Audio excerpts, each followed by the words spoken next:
Determine if the series converges or diverges. If it converges, determine its sum. Let's plug in a couple of n terms, because this sum starts from n equals 3. If we take n equals 3, this one becomes 1 over 3 minus 1 over 5. That's the first term, plus let's take n equals 4, because this is the sum starting from n equals through 3, n equals 3 through all the way to infinity forever, right? So n is it's a gap of 2, so 1/3, 1/5. Take n equals 4, 1/4, 1/6, 1/5, 1/7.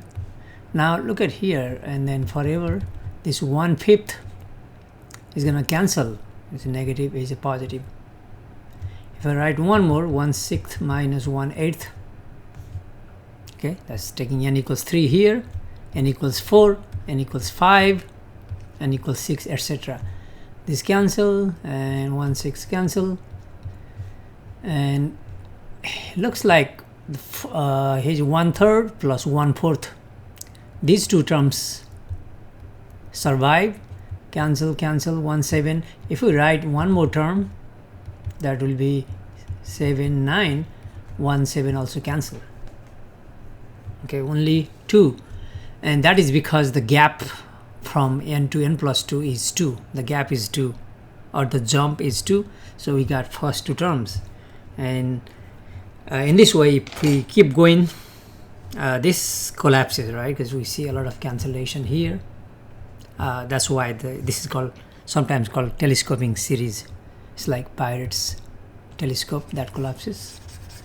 Okay, so formally what we can do is, instead of writing all infinitely many terms that we can't do, let's try to write down the sum of n terms. So though n equals 3, we can have, when n equals 1 and n equals 2, we can add 2 zeros in this series.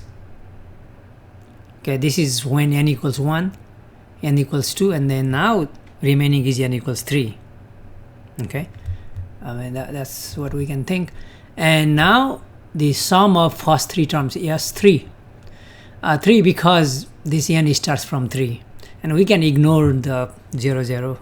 So just write down, yes, 3.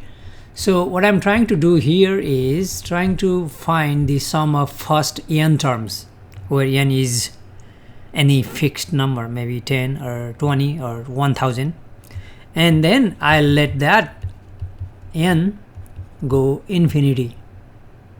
That means we can find the exact sum of this whole series, and if that is finite, that is a finite number, then we say this series converges. Okay, so let's try to write down the nth partial sum.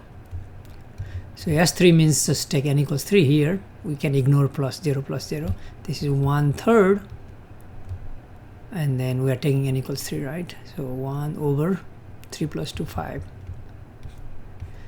Okay, that's S3, sum of the first 3 terms. S4, sum of the first 4 terms, we can ignore 0, 0. 4 means we need to take n equals 3 and n equals 4. N equals 3 is here, plus n equals 4, 1/4 minus 1/6. In the same way, S5, sum of the first 5 terms, we can ignore these two. So this is for 3, this is for 4. 4 is 1/3 minus 1/5, 1/4 minus 1/6. That's the sum of the first 4 terms, plus one more term, that's 5, 1 over 5 minus 1 over 7. And let me write one more, S6, that one plus one more, 1/3 minus 1/5, 1/4 minus 1/6, plus 1/5 minus 1/7, plus one more, that is when n equals 6. So 1/6 minus 1/8. And starting the third, we can see cancellation right here. 1/5 cancel, 1/6 cancel. If we write one more term, yes, 7, then that would cancel. So in this way, what will be the sum of n terms? Yes, n. Okay, let's write that down. So yes, n, where n is any number. So up to 6 we have this 1/3 minus 1/5, 1/4 minus 1/6, 1/5 minus 1/7, plus 1/6 minus 1/8, and we keep going. Now we are taking n, little n equals n, uppercase n. Then the last term would be then 1/n, because we are literally taking n equals n. That will be n. So that will be 1/n minus 1/n plus 2. Okay, since there is a gap of jump up to, I want to write down second last term as well. I mean, n is the last, like let's say it's a 10, that's n equals 10. I want to write n equals 9. Okay, this is when n equals n. I want to write down one more when n equals n minus 1. Okay, the previous term. If I take n minus 1, that will be n minus 1. This would be n minus 1 plus 2, which is n plus 1. Okay, that's what I'm going to write here. 1/n minus 1 minus 1/n plus 1. Okay, that's the second last term plus that one, and we got many. And if we cancel 1/5, 1/5, 1/6, 1/6, in fact the first two terms survive, and 1/7 would cancel with something. This would cancel, and when we go here, the first two terms survive, and now this 1/n would cancel with somewhere here, because this is n plus 1. The previous term would have been 1/n, negative 1/n. That would cancel, and that one also cancel with something. Sorry, this is not this one, not n plus 1, because this is negative.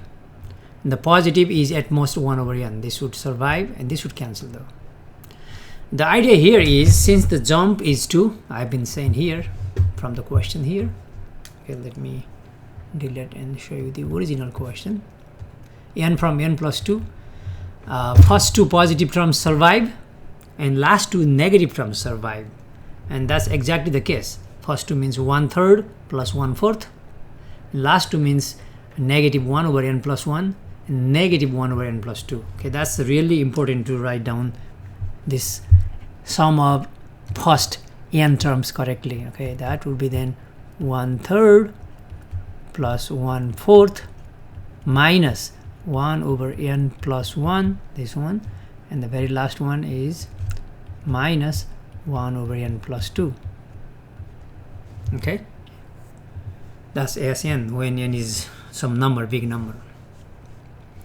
Then now the sum of all of them will be, we just let n go infinity. So limit of as n, and now let n go infinity. Okay, that means very big number, because we are adding infinitely many.